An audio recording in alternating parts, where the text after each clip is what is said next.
हाँ जी स्टूडेंट्स, कैसे हो। आज हम करेंगे 7th क्लास की व्याकरण सरस्वती मैं और मेरा व्याकरण। आपका व्याकरण का फर्स्ट चैप्टर है भाषा विचार। इसमें हम पढ़ेंगे भाषा क्या होती है, ये कितने प्रकार की होती है, ये कहाँ बोली जाती है, लिपि क्या होती है। देखो बेटा, आपको ये सारी पिक्चराइजेशंस दिखाई दे रही होगी। इसमें क्या हो रहा है, एक माँ है और एक बेटा है, आपस में बात कर रहे हैं। क्या कर रहे हो? माँ, मैं भाषण प्रतियोगिता की तैयारी कर रहा हूँ। ये आपस में क्या कर रहे हैं, बातचीत कर रहे हैं। अपने मन के भावों को एक दूसरे के साथ प्रकट करने को हम क्या कहते हैं? भाषा कहते हैं। जो हम बोल के बात बताते हैं हम उसको क्या कह देते हैं कि मौखिक भाषा। जो हम लिख के बताते हैं उसको बताते हैं लिखित। आओ अच्छे से पढ़ते हैं।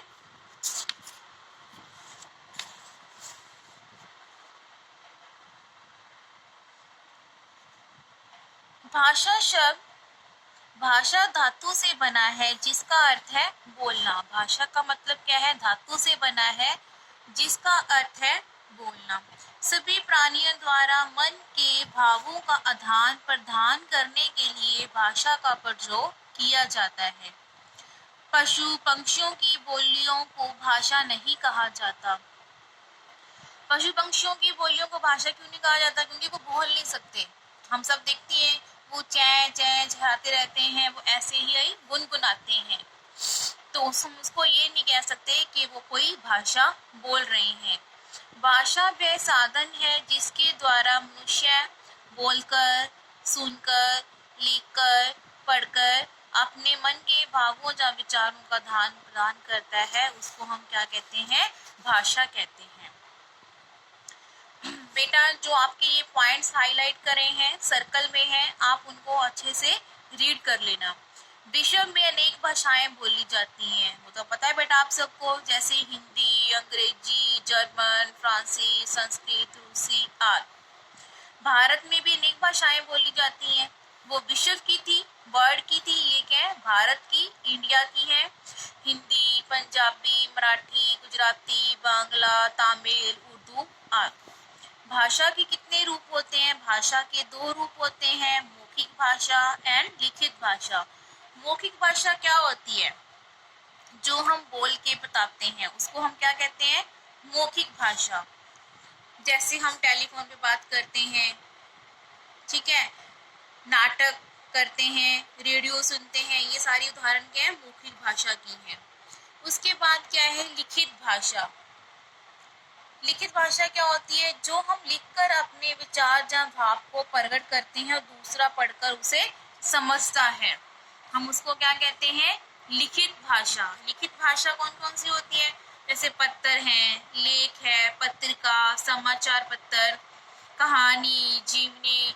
हम क्या कहानियां पढ़ते हैं, किसमें पढ़ते हैं? कहानियां बुक्स में से पढ़ते हैं, न्यूज़पेपर पढ़ते हैं, उसमें कितना कुछ बताते हैं हमें कि वर्ड में ये हो रहा है, ठीक है। ये सारी भाषाएं क्या है? लिखती हैं। उसके बाद क्या आता है आपके पास? सांकेतिक भाषा। सांकेतिक भाषा क्या होता है? जब संकेत क्या होते हैं? इशारों द्वारा बात समझाई और समझी जाती है, उसे क्या बोलते हैं? सांकेतिक भाषा। जैसे चौराहे पर खड़ा यातायात को नियंत्रित करता सिपाही। आपने देखा होगा कि जब चौराहे पर एक पुलिस वाला खड़ा होता है तो हमें इशारों से बता रहा होता है कि इस साइड जाना है, इस साइड जाना है। मातृभाषा। मातृभाषा क्या होती है? जो भाषा बालक अपने परिवार से सीखता है उसे क्या कहते हैं? मातृभाषा कहते हैं। राष्ट्रभाषा क्या है? हमारी राष्ट्रीय भाषा क्या है? हिंदी है। राष्ट्रीय भाषा, हिंदी को राष्ट्रीय भाषा क्यों कहा गया है? वो इसलिए कहा गया है बेटा, अनेक देशों में कौन सी भाषा बोली जाती है? हिंदी भाषा बोली जाती है, क्योंकि हिंदी एक ऐसी भाषा है जो अलग अलग देशों को आपस में जोड़ के रखती है। 70 to 75% लोग क्या है? हिंदी भाषा बोलते हैं, जिस कारण हम उनके देशों की भाषा समझ पाते हैं। राजभाषा क्या है? वह भाषा जो देश के कार्यालय व राज काज में प्रयोग की जाती है उसको राजभाषा। जो काम काज में भाषा को यूज किया जाता है हम उसको क्या बोलते हैं, राजभाषा। हिंदी क्या है हमारी राष्ट्रीय भाषा और अंग्रेजी क्या है हमारी अंतरराष्ट्रीय भाषा है। मानक भाषा, मानक भाषा क्या होती है, विद्वानों व शिक्षाविदों द्वारा भाषा में एक रूपता लाने के लिए भाषा के जिस रूप को मान्यता दी जाती है वो क्या हमारी मानक भाषा है। हमारे कुछ शब्द चेंज हो गए हैं, जैसे गई तो हम देखा होगा आपको इस टाइप से लिखते हैं, अंत इस टाइप, ये हमारे क्या है नए रूप हैं, हम इनको बोलते हैं मानक भाषा।